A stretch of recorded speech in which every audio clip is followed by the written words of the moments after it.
I never thought that a routine doctor's appointment would end up cracking open the foundation of my life.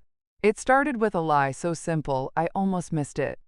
Jerome couldn't make it, Alexis said sweetly, looping her arm through mine. He got called into a work crisis. But I'd love for you to come with me instead. We were standing in the parking lot of St. Vincent's OBGYN on a muggy August morning, cicadas buzzing in the trees like static. She looked radiant, lip gloss gleaming, curls pinned just right. Too put together for a woman who claimed to be 20 minutes late. Too warm for a daughter-in-law who had once said, "I'm more comfortable doing this stuff with you anyway. You're calmer than Jerome." That should have been my first clue. She signed us in at the desk, using my address on the clipboard. I didn't see it at the time, not until later. We were led to exam room 3, the walls a pale seafoam green. The paper on the exam bed already crinkled. Alexis chatted about baby names, Camden if it's a boy, Zariah if it's a girl, while the nurse checked her blood pressure and prepped the gel for the ultrasound. Then she excused herself. "I just need to fix my makeup," she said, giggling. "You know, hormones? I cry at commercials." I laughed politely, clutching my purse. The nurse blinked, puzzled. 10 minutes passed, then 20. And there I was, sitting alone in that too-cold room, staring at the glowing ultrasound monitor, frozen mid-image. 2 little blobs floating in the dark. I wasn't sure what I was looking at. One looked bigger. I reached for my glasses. The doctor entered. Drive. Aminu. Nigerian accent. Kind eyes. And did a double take. "You're Claudine Merriweather?" he asked. I nodded, unsure. He frowned, then gently closed the door behind him. "I need to speak with you privately," he said. "Your daughter-in-law, she listed you as her emergency contact. But," he paused. "Ma'am, this is important. Do you know exactly what kind of arrangement Alexis has regarding this pregnancy?" Something in his voice sliced through me. "She said Jerome and her are just doing it natural," I replied, my voice wobbling. He looked down, then up again. "I can't tell you everything. Patient confidentiality. But if you have legal or financial ties to her, you may want to review them carefully today." I didn't understand, but my palms began to sweat. Alexis never returned. The ultrasound screen blinked. I stared at the twin shadows. Something was off, and I didn't yet know. I had already been signed up for something I hadn't agreed to. I stepped out into the hallway, heart hammering like a knock at the wrong door. The walls smelled faintly of antiseptic and baby lotion, but there was nothing soft about the energy now. It was 10:53 a.m., and I'd been standing in my sensible shoes too long, staring at exam room 3 like she might walk back in smiling. She didn't. Dr. Aminu was waiting for me just outside the nurse's station. He looked young, but the creases around his mouth told me he'd had to deliver hard truths before. He motioned to a quiet corner beside a supply closet, the kind of place you go to cry or be told something that changes the air. "I need to clarify something," he said softly, adjusting his glasses. "Alexis listed you as her mother-in-law, which matches what she said. But she also listed you, Claudine Merriweather, as her primary insurance holder, her cohabitant, and her emergency power of attorney." My ears rang. "That's not correct," I said. "I've never signed anything like that." He handed me a clipboard that had been sitting on the intake desk. I recognized the handwriting, the loopy way she drew her M's like she was signing a birthday card. There it was. My full name, my Forest Hill home address, and a forged signature that mimicked mine too closely to be a mistake. "I'm not a lawyer," he said, voice low. "But this opens up billing liabilities, medical decisions, and insurance fraud. You need to follow up immediately. I would advise, off the record, you get legal eyes on this before next week." "But what about the ultrasound?" I asked, my throat tightening. "She never came back." What was that on the screen?" He glanced around. "I shouldn't say, but I'll tell you this much. Twins aren't uncommon. What is uncommon is two fetuses measuring 3 weeks apart in gestation. He didn't elaborate, just nodded, like a man praying someone takes a hint. I stood there frozen as he walked briskly toward another exam room. A nurse brushed past me with a bundle of pink blankets, cooing to a newborn. But the warmth of that moment didn't touch me. Alexis had vanished somewhere between the restroom and reality. My name was inked onto a medical chart I'd never seen. The truth was starting to peek out from under its mask. I clutched the clipboard, my pulse like static in my ears. My signature, but not mine. My address, but not my decision. I felt my body stiffen into something new. This wasn't just strange. This was personal. And it had my name written all over it. I went home and made tea the way I always did. 2 bags, no sugar, in the chipped green mug Jerome painted in 2nd grade. The routine steadied my hands. I needed it to. Before all this, my life had been predictable, familiar. Mondays were for church at First Baptist, the old stone one on Perry Street, where the organ groaned like it was waking from sleep. I worked the bulletin table with Dolores and Pastor Jean's wife, wore my wide-brim hat, and handed out programs with curled edges and psalms underlined in red. Tuesdays, I volunteered with Meals on Wheels, driving up and down Forest Hill in my silver Buick, delivering hot trays to folks who'd long outlived their own kids. Everyone knew Miss Claudine. I brought not just food but conversation. Sometimes I was the only voice they heard all day. Wednesdays were my quiet days. The library on Cowardin Avenue always felt like a second home.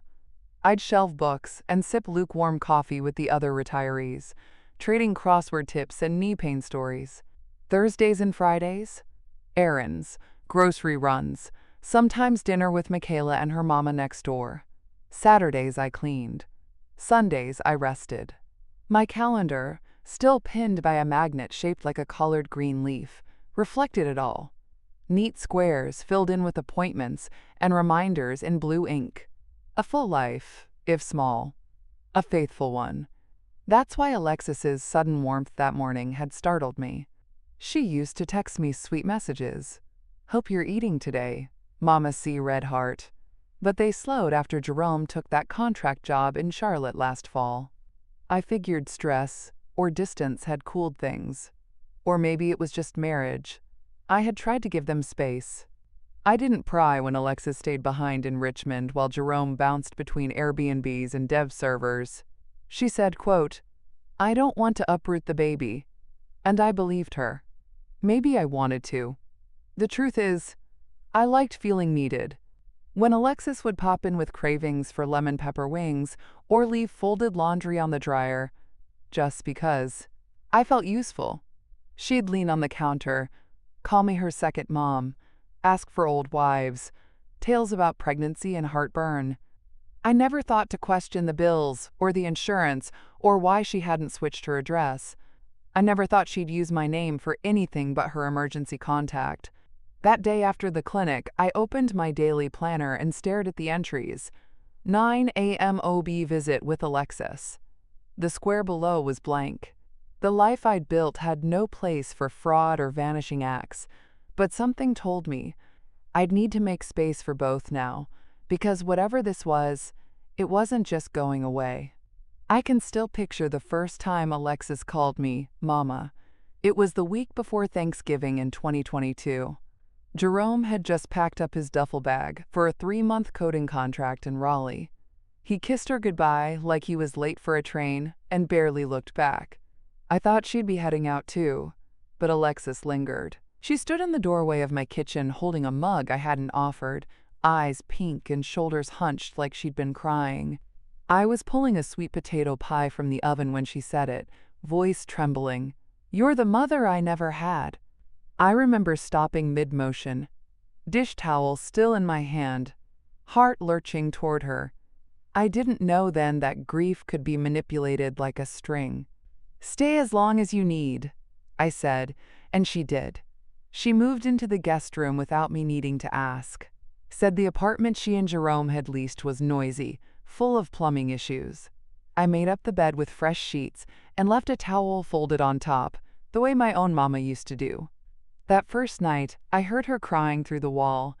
It stirred something maternal in me that I hadn't felt since Jerome was small. We became a kind of household. Not quite roommates, not quite family, but something softer, stickier. I taught her how to soak beans, how to fold fitted sheets. She called me her anchor. "You keep me sane," she'd say, and smile like a child who needed praise. I told Jerome, "She's your wife, but she feels like my daughter too." He replied with a laugh, "She's your family now. Treat her like it." I did. The kitchen became our sanctuary. Mornings, she'd shuffle in barefoot, hair wrapped, asking if I wanted coffee. Evenings, she'd sit on the counter watching me stir pots, her phone buzzing with group chats I never asked about. She'd pull up TikToks of nursery decor and baby names. Once, she said, "I hope our daughter takes after you. Calm, smart." I smiled and poured her another cup. By Christmas, I added her name to the lease as an occupant. Jerome had emailed the form from Charlotte. No hesitation. "She needs stability," he'd said. "You're her stability." There's a photo from Thanksgiving. Just the two of us at my dining table, matching aprons, smiles wide. I framed it. I kept it up even after the text replies slowed. Even after I noticed her key missing from the hook. It took me a long time to realize. She'd been building something too. Just not a family. An alibi. A cover. A nest she'd never intended to keep warm. On the morning of August 14th, I pulled out my receipt box, the blue shoebox with rubber bands around it, the one I kept under the china hutch, and started counting. Not memories, not favors, dollars. It was quiet in the house, too quiet. No footsteps from the guest room, no kettle whistling. Alexis hadn't come home the night before. Her toothbrush was gone, drawer half empty. And me? I'd been sleepwalking through the days, pretending she just needed space. I sat at the dining table with my calculator and United Credit Union printouts, determined to tally what I'd actually given over the last 4 years. Rent? $650 a month. Direct deposit to Jerome and Alexis's account since October 2020. That alone came to $31.200. I found the Venmo records. Little emojis next to the notes. House flying money, for y'all. I used to think emojis softened the sting, like decoration on a check. Groceries? I didn't keep all those receipts, but I did find a grocery rewards summary for $9.470 spent at Kroger, most of it during months she was living with me. College tuition? Jerome's community college loan, which I co-signed in good faith, had $6.400 left unpaid. I'd covered the past 4 missed payments to keep his credit clean. The auto drafts were right there on my July statement. Then there was the $2.500 for that ticket mess, Jerome's reckless driving charge on I-85. He called crying, said it would ruin everything if I didn't help. Alexis added, "You'll get it back. Promise." They always promised. I had screenshots. Venmo, Cash App, texts like, "Can you front me till Friday?" Or, "Mom C, you're a lifesaver, heart hands." Each one a receipt with a compliment attached, praise with a price tag. Even my Medicare statements showed transfers for shared expenses. She had ordered prenatal vitamins on my Amazon Prime. I saw the charges. Altogether, it wasn't just generosity. It was a running ledger. $48,900. That was the sum. $48,900 across 4 years. Spread out in increments small enough to feel like favors. Wrapped in family language. Support. Emergency. Help. But it was a system. A siphon. When I was done, I placed every receipt in a new folder labeled Jerome and Alexis Finances. I wrote the date on the tab, August 14th, 2024. My hand shook, but I didn't stop. For years, I'd thought of myself as supportive, generous, blessed to help. But now, staring at that number, I saw the truth. I wasn't just a mother. I was the bank. the guarantor, the insurance policy, and the interest. It was silence, loneliness, a chair across the table, always empty when the bill came due. It started with an envelope from Anthem Blue Cross. I had just come back from First Baptist, a Monday like any other, plated 42 meals, prayed over 14 trays, heard 2 new hip stories, and 1 praise report about a niece getting into VCU. My body was tired but full, the way it always was after service. The envelope sat atop the mail pile on my entry table. My name printed crisp, but something about it itched. OB patient Claudine Merriweather was stamped across the hospital invoice. Below that, procedure date July 23, 2024. Location, St. Vincent's. I blinked. The clinic Alexis had dragged me to. But I hadn't had any procedure. I was 62. My OB days were decades gone. I sat down, unfolded the stapled forms. It listed ultrasound imaging, lab work, a copay charge, and one line that made my mouth go dry. Patient responsibility, $1,800. My name, my address, my insurance number. Someone had billed a full round of prenatal care to me. To my plan. I called Anthem. The woman on the phone was polite but firm. Yes, ma'am. These are legitimate claims. We processed them under the information provided by your provider, St. Vincent's OBGYN. My daughter-in-law must have made a mistake, I said, already trying to smooth it over, already feeling foolish. We were just there for her. I didn't receive care. You'd need to contact the clinic directly to dispute. We can't reverse processed claims without provider correction. I hung up and stared at the invoice. Then I dug through the recycling bin and pulled out 2 more envelopes I'd tossed the week before. More hospital mail I'd assumed were clerical junk. Same format, different dates, all billed to me. At 5:15 that evening, I stood at my front door holding the paper, waiting for Alexis to come home. She didn't. Instead, Postman Dell showed up at his usual time. He handed me a thick bundle with that familiar fake smile sigh. "Lot of medical mail for her lately," he said, raising his brows like he wasn't sure how much to say. "Didn't know y'all shared coverage." I forced a chuckle. Neither did I. He tipped his cap and moved on.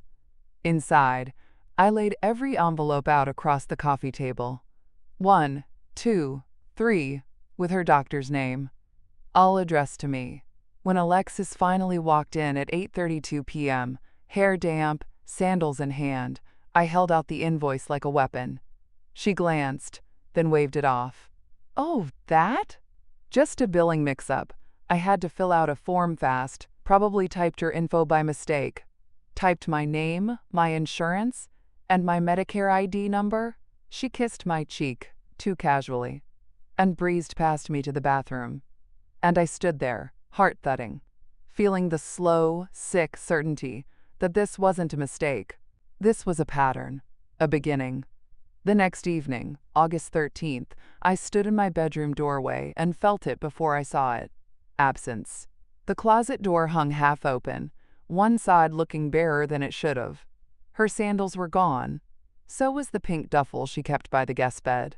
My emergency credit card, the one I kept taped under my nightstand drawer in a sealed envelope marked only if needed, had vanished too. I called her cell. Straight to voicemail. Twice.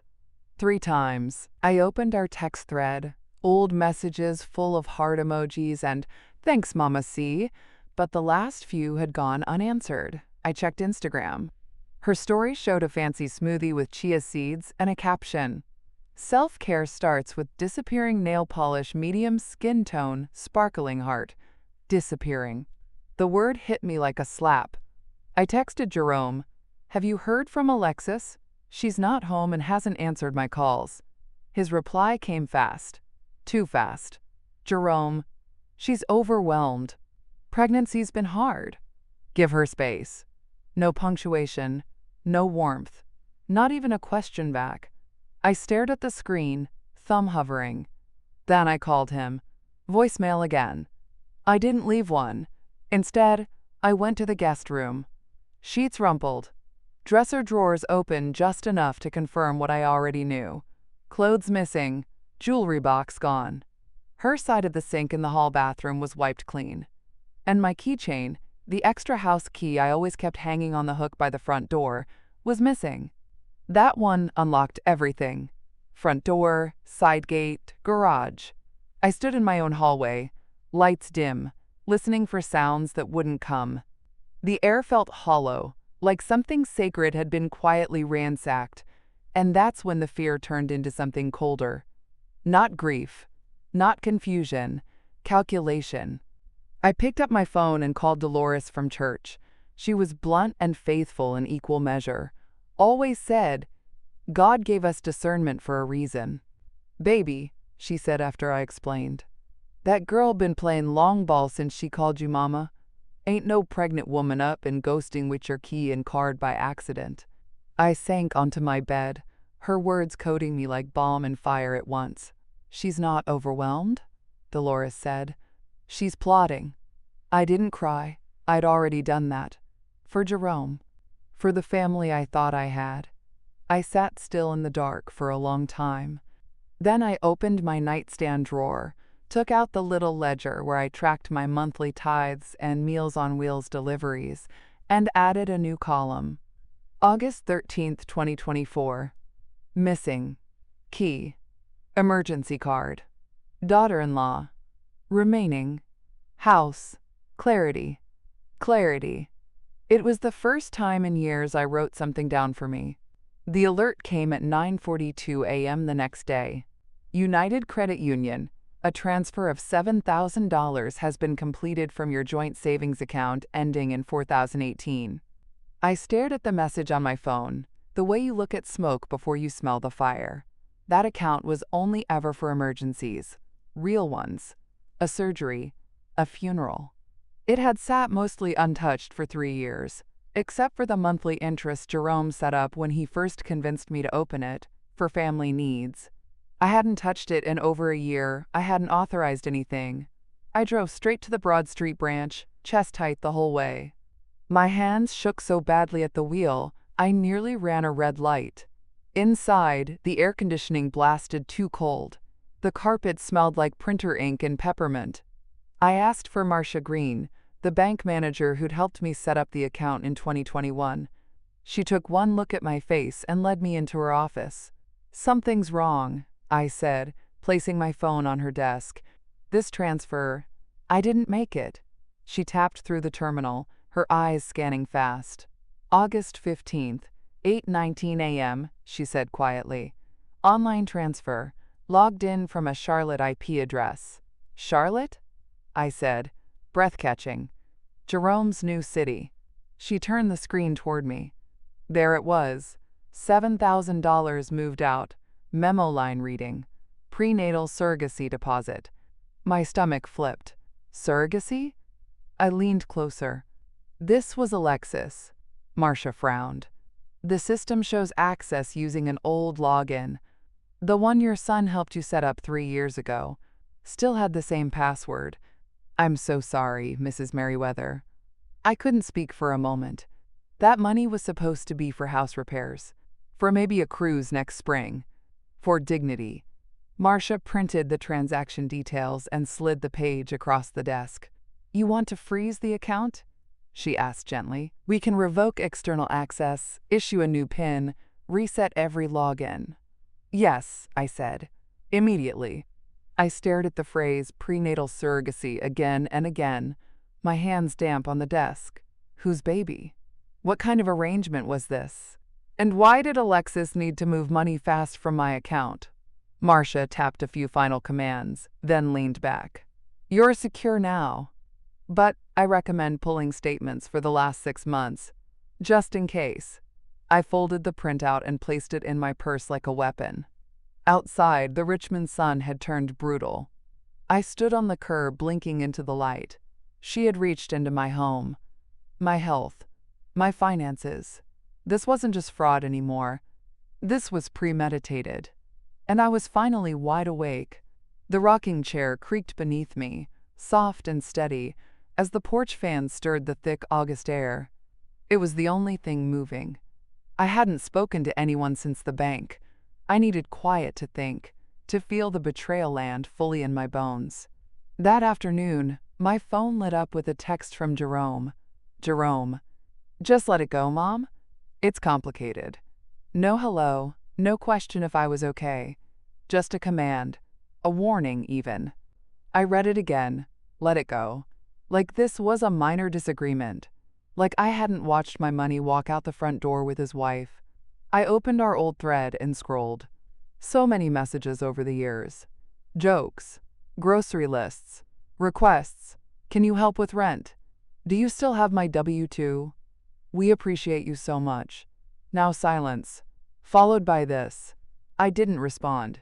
An hour later, I tried calling Alexis again. Straight to voicemail. I tried her Instagram. Blocked. WhatsApp? Blocked. My Facebook feed still showed a photo she'd posted 2 days earlier. A blurry selfie with the caption, "Don't ask, just trust." It had 37 likes. One of them was from Jerome. I checked his page.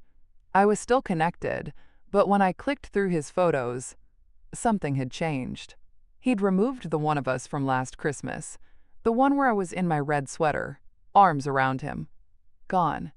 They were scrubbing me away, piece by piece, digitally, emotionally, financially. It was working. The silence they left behind was deafening. No knock at the door. No apology. No explanation.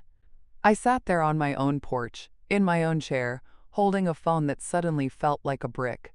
My name was still on the deed, still on the insurance policies and accounts, but everything else, it seemed, had been quietly reassigned.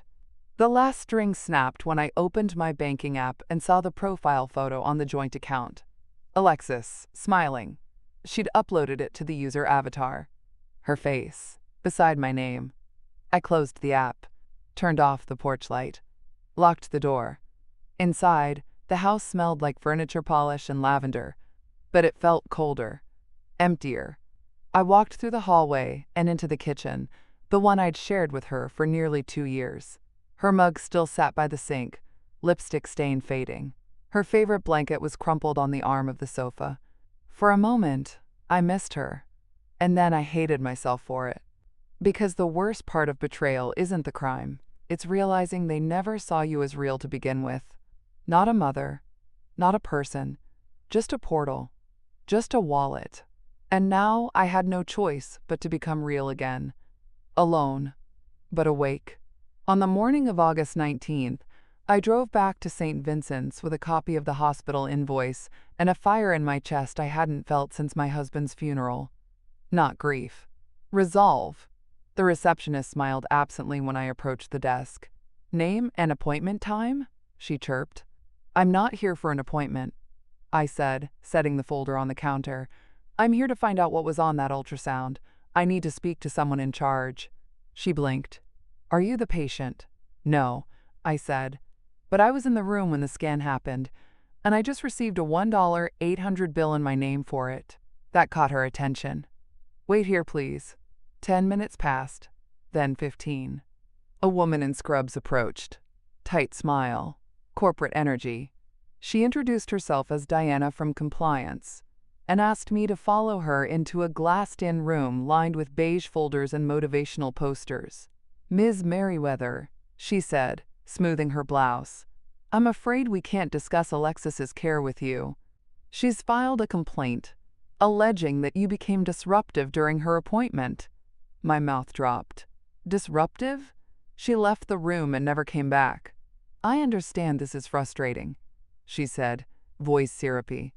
"But per her report, you were verbally aggressive and attempted to access private information without consent." She slid a copy of the incident report across the table. My name was there in black and white. Complaint filed August 15th, 2024. Claim patient's MIL acting disruptive. Requested future restriction. I wanted to laugh, or scream, or both. "I just want to know what that scan showed," I said, my voice tight. "Because I'm being billed for it. And because—" I stopped myself. No point arguing with someone trained to deflect liability. That's when I saw her, Nurse Joyce. She was walking past the glass room, coffee in hand. Her eyes caught mine, and she paused. A second later, the door nudged open. "Excuse me," she said softly, looking at Diana. "You're needed online too." Diana frowned, stood, and stepped out. Joyce closed the door behind her, then leaned in. "She's hiding something," she said. The scan that day, it showed 2 fetuses, but they weren't the same size. My breath caught. Different gestation dates. Weeks apart, she whispered. "We're trained to spot it.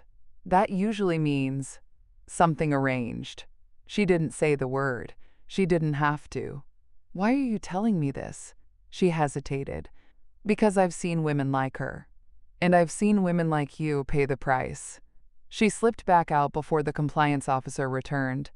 I walked out of that clinic, into the blinding light of Richmond summer, clutching an incident report that painted me as dangerous, and a truth that proved I wasn't crazy. She wasn't carrying a baby. She was carrying a deal. And I was done being her decoy. By 9 a.m. on August 20th, I was sitting across from Andrew Lynn at United Credit Union with my binder, my bank card, and a mouthful of salt. Not from tears, from grit. Andrew was a young man with steady hands and a no-nonsense haircut. I'd seen him once before during a fraud workshop at the senior center. Back then, I'd nodded politely through the slideshow, never dreaming I'd be sitting in front of him as Exhibit A. "I want to revoke all external access to my joint accounts," I said, sliding the paperwork toward him. "Freeze my credit, close every debit card attached to that login, and I need new PINs. Today." He looked at me carefully. "Was there a security breach?" I didn't blink. "Yes." A familial one. He didn't ask more, just tapped the keyboard and got to work. While he typed, my phone buzzed on the desk. A voicemail from Jerome. I ignored it. Andrew printed a stack of forms. Freeze authorizations, login resets, revocation confirmations. I signed them all without pause. "Once this is processed," he said, "neither Jerome nor Alexis can touch your funds. We'll also monitor future logins for unusual activity." "Good," I said, "because next time, they won't be taking money. They'll be taking jail time." Andrew slid the final document across, confirmation of account freeze. As I reached for it, my phone buzzed again. This time, I listened. Jerome's voice came through tight, frayed with rage. "You ruined everything, Mom. We had it handled. Why'd you have to stick your nose in where it doesn't belong? You don't understand. This was supposed to set us up. We were gonna be fine. You've messed everything up. You ruined everything." I let the message play twice. Not a word about love, not a question if I was okay. Just fury that his plan, their plan, had met a wall named Claudine. Andrew didn't say anything, but he'd heard the tone. He handed me a fresh debit card in a plain white envelope. "Keep this one private," he said gently. I left the branch with new security codes, new passwords, and an eerie calm. My hands still shook, but not from fear, from power. They had taken my kindness and spun it into a contract, a loophole, a way in. But now the vault was closed. No more emergency keys. No more, "for the baby." No more, "just this once." This was my house, my account, my name. And that voicemail? It was the sound of a scheme collapsing, under the weight of a mother who had finally said, "Enough." For the next 3 days, August 21st to 23rd, I turned my living room into a war room. The coffee table became a battleground of documents. Printer ink stained my fingertips. My dining chair wore the imprint of long hours and longer truths. I wasn't grieving anymore. I was building a case. My home office, usually reserved for church letters and holiday cards, now hummed with strategy. I pulled bank statements, screenshots, emails, insurance forms. Every click of the mouse carved a little more clarity into the fog they'd wrapped around me. Jerome and Alexis hadn't just used me. They'd counted on me never checking. But I checked. Every single thing. I started with Alexis's messages, thankfully backed up on the family iPad we once shared. A WhatsApp thread lit up with emojis and confessions. Embryo transfer complete, baby bottle, red heart. Told her it's just hormones. She bought it. Tears of joy. Transfer receipt came. $7,000 down. Marcus will handle the rest once we're in third trimester. Marcus! I printed it all. Then came the GPS pings. Michaela from next door, smart as a whip and heading to UVA this fall, helped me dig into Alexis's shared location history. She doesn't know it's still on, Michaela said, eyes wide behind her glasses. She was in Charlotte on the 15th. Like, near South Park Mall. I pulled the timestamp. 8:19 a.m. August 15th. The exact minute of the $7,000 transfer. We pulled her IP logins too, ones Jerome had synced across their cloud storage. A Chrome autofill entry labeled Surrogacy Agency Intake, Marcus plus Alexis. That was the name I needed. Marcus. Not Jerome. Not family. A stranger who'd been listed as the intended parent on an agency form I printed with shaking hands. Michaela found it in a cached PDF. I dug deeper. A Cash App screenshot. To Alexis, $900. Note. Surrogate housing stipend, red heart, thanks for everything. She'd labeled it from Marcus Teddy Bear. I kept a log of every transaction. I wrote names beside each receipt. The evidence folder grew thick. I labeled it in bold black marker. Alexis. Intent to defraud. On the last night, I stood in the middle of the room, surrounded by papers, texts, bank printouts, clinic notes, and my tarnished trust. And I realized something. They didn't think I was dumb. They thought I was decent. So decent, I'd never go looking. Never snoop. Never hold a flashlight to their lies. But now I had every piece of the puzzle. The paper trail didn't lie. Alexis wasn't overwhelmed. She was contracted. Jerome wasn't confused. He was complicit. And I was finally done being quiet. Because the receipts weren't just records. They were weapons. And I was locked. Loaded. Ready. The next morning, August 24th, I walked into Sherilyn Price's law office on West Grace Street with my evidence binder pressed tight against my chest like a shield. Her receptionist, a thin young man with wire-rimmed glasses, barely glanced up before saying, "Ms. Merriweather?" "That's me," I said, voice clear. 5 minutes later, I sat across from Sherilyn herself, a woman built like a verdict. Braids coiled high, eyes sharp as a notary stamp, and a presence that made you sit up straighter, even if you were already sitting straight. "I read your email," she said, flipping open the binder. "I also read the attached incident report, insurance filings, and digital logs." She paused at the WhatsApp thread. "Embryo transfer complete." She read aloud. "Told her it's just hormones. She bought it." Sherilyn closed the folder slowly. "Ma'am, I believe you've got grounds for civil fraud, elder financial abuse, medical impersonation, and possibly conspiracy to defraud a surrogacy agency." I nodded once. "I want to press every single one." She didn't flinch. "Then we'll begin by revoking any and all power they might think they have." Within the hour, she had drawn up a power of attorney revocation, a cease and desist notice, and initiated a property protection order for my house on Forest Hill Avenue. I signed everything in blue ink with hands that no longer shook. "You'll also need to notify your homeowners, association, your church leaders, and your bank manager," she added. "Let your institutions know. Access is revoked. Control is restored." I made my list. First stop. Marcia Green, at United Credit Union. I handed her a copy of the revocation order. She updated my file on the spot, red-flagged Jerome and Alexis's names, and gave me a new ID verification phrase. "Forest Hill is mine." Next, First Baptist. Deacon Elijah met me in the fellowship hall, still wearing his apron from lunch ministry. I need you to know something, I said, sliding a copy of the cease and desist across the table. They've been using my name, my money, my kindness. He listened. Didn't interrupt. Just took my hand and said, "You're not the first, but you're going to be one of the few who finishes this with dignity." That night, I changed the locks. The locksmith was fast, polite, and didn't ask questions when I handed him a folded-up court order and said, "This house no longer belongs to Assumption." As he left, I held the new keys in my palm.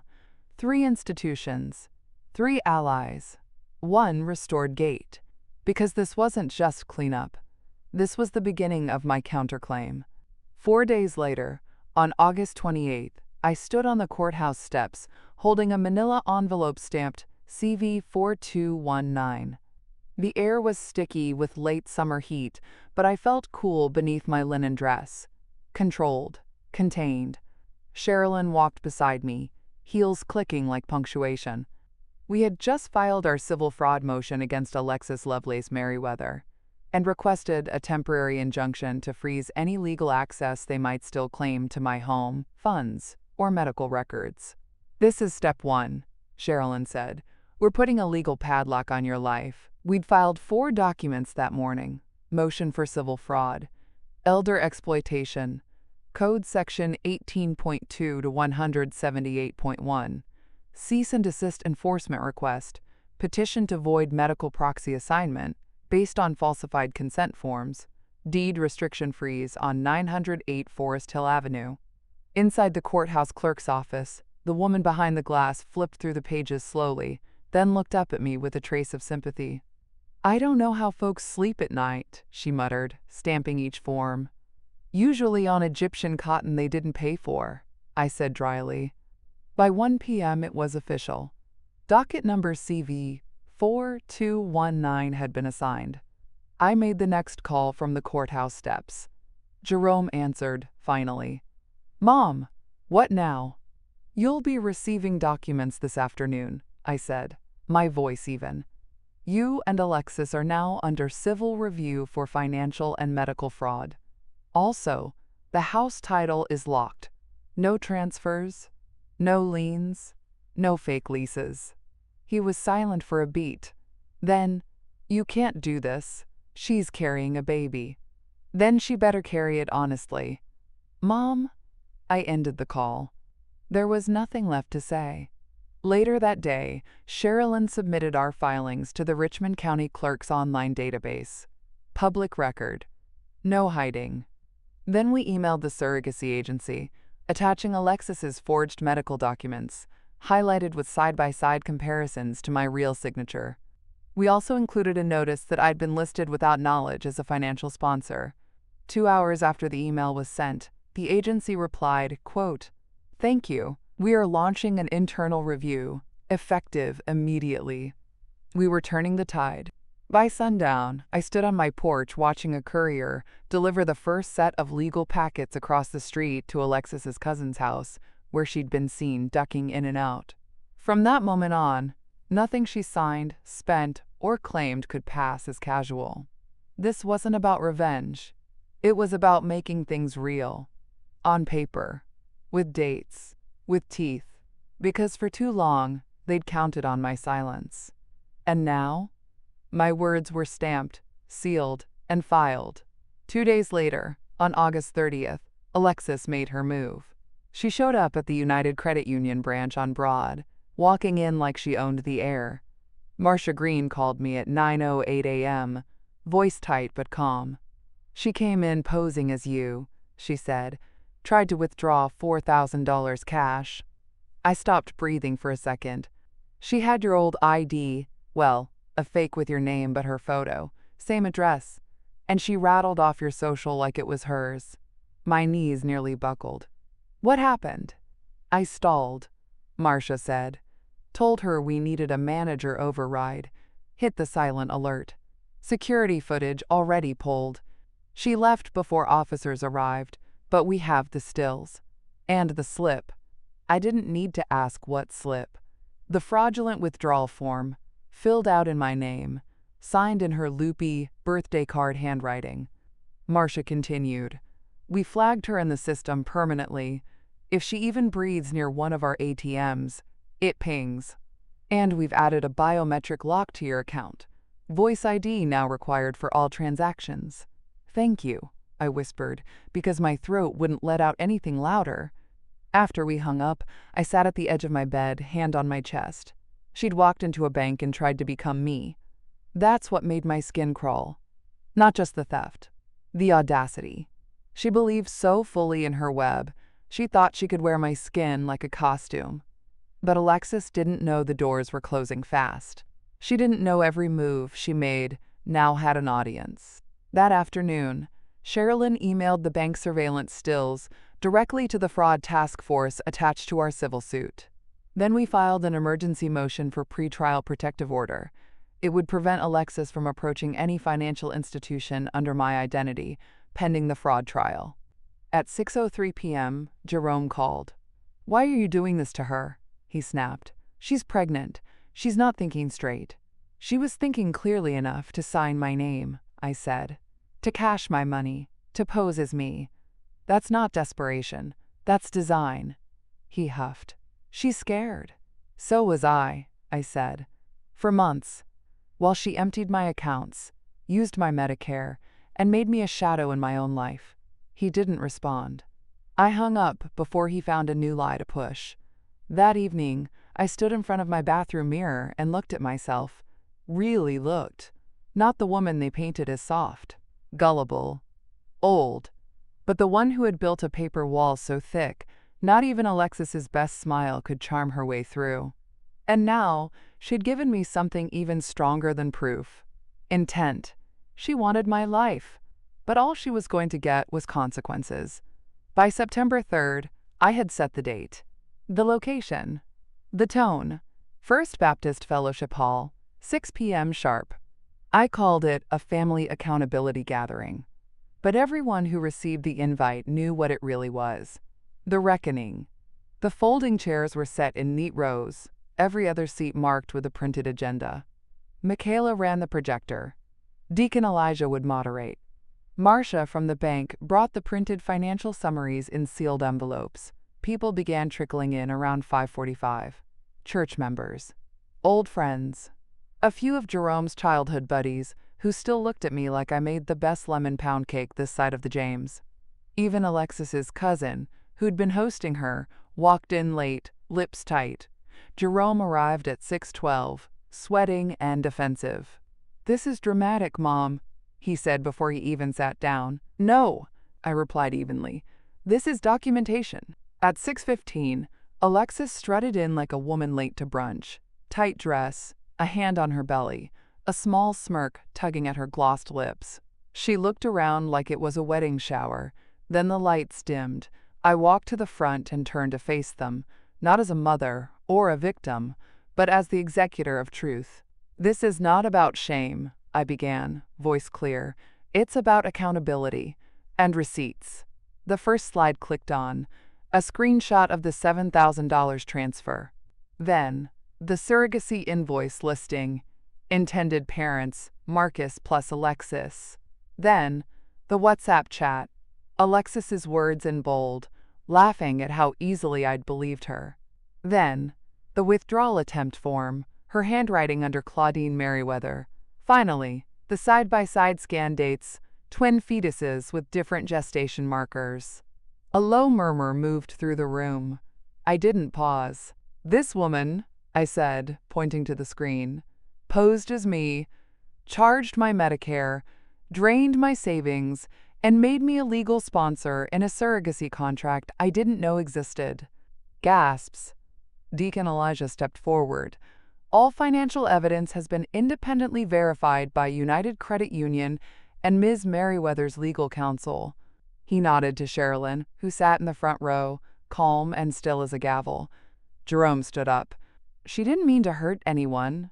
But Alexis cut him off. "Don't defend me." She looked around.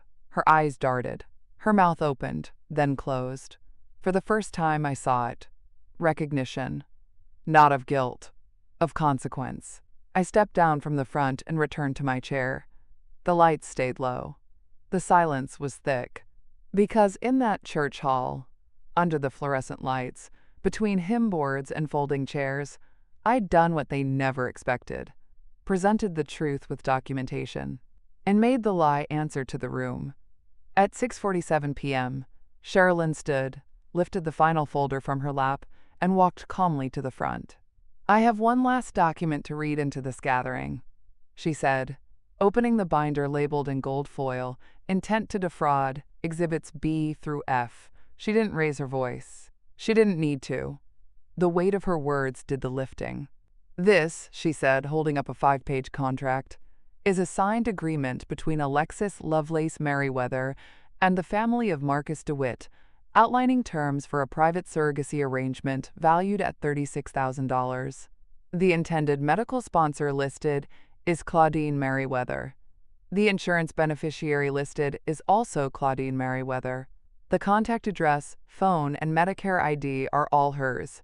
A ripple went through the crowd. "The document bears Alexis's signature," Sherilyn continued, "and a forged set of initials from Mrs. Merriweather. These were used to obtain prenatal services under false identity." She held up a second page, my Medicare statement, then placed them side by side on the projector screen. My real signature below a prescription refill, her imitation on a surrogacy contract. Even Alexis's cousin winced. Jerome stood again, desperate. "You don't know the pressure we were under. You think life in Charlotte's cheap? Sherilyn cut him off without turning her head. "Mr. Merriweather, your voice appears in a voicemail stating, and I quote, 'You ruined everything. We had it handled.'" Then she played it. In full. Jerome's voice filled the sanctuary. Angry, cornered, real. Alexis, still seated, closed her eyes. When she opened them, they were glassy. "I was supposed to carry one baby for them," she said, voice low. "Marcus and his partner couldn't find a surrogate who'd pass medical clearance. I'd miscarried before. They needed someone with stable insurance. They said if I could borrow a profile, just to get started, nobody would get hurt." She looked right at me. "I didn't think you'd find out." "But I did," I said. The room was still. Sherilyn took the last step. "These materials are being submitted to the County Fraud Unit. A notarized statement from Ms. Merriweather has already been accepted by the Richmond Circuit Court. We expect formal charges to be filed within the next 72 hours. Deacon Elijah stepped forward. "Let this serve as witness," he said, folding his arms. "Not revenge, not spectacle, but record. The kind you can't scrub from the internet. The kind that sits in folders in banks and court offices. The kind that outlives rumor." Jerome stormed out, face red, jaw clenched. Alexis didn't move. Her hands stayed folded. Her voice, when it came, was barely a whisper. "I just wanted a way out. You took mine," I said quietly. And in that moment, surrounded by my neighbors, my allies, and every receipt with my name on it, I felt the last lie dissolve. Not with yelling. With truth. On paper. And dignity. Still standing. On the church steps stood Officer Raymond, pressed uniform sharp in the porch light. He didn't speak at first, just nodded solemnly and handed me a small envelope. Inside, Alexis's surrendered house key. Tagged. Logged. Bagged in evidence paper. "She turned it in voluntarily," he said. "Didn't speak much. Just said, 'I won't need it anymore.'" "Did she cry?" I asked. He paused. "Only when we fingerprinted her." That night, Alexis was served with official fraud charges, criminal impersonation, insurance fraud, and elder financial abuse. The surrogacy agency launched an internal ethics review. Marcus DeWitt's team issued a public statement. We were unaware of the forged medical sponsorship. All contracts are now under legal suspension. And Jerome? I updated my will the following morning. Removed as beneficiary. Power of attorney revoked. Healthcare proxy revoked. Access to home revoked. Instead, I named First Baptist Endowment Fund, Meals on Wheels Richmond, and Michaela's UVA tuition account as inheritors of my estate, each with documentation. each signed in fresh blue ink. That afternoon, I walked room by room through my house with the locksmith, changing not just the locks, but the feeling of the place. No more brass keys with worn teeth. These were digital. New codes, new beeps, clean slate. Because in the end, justice wasn't a scream. It was quiet ownership of my name, my space, my story. And in that stillness, I was free.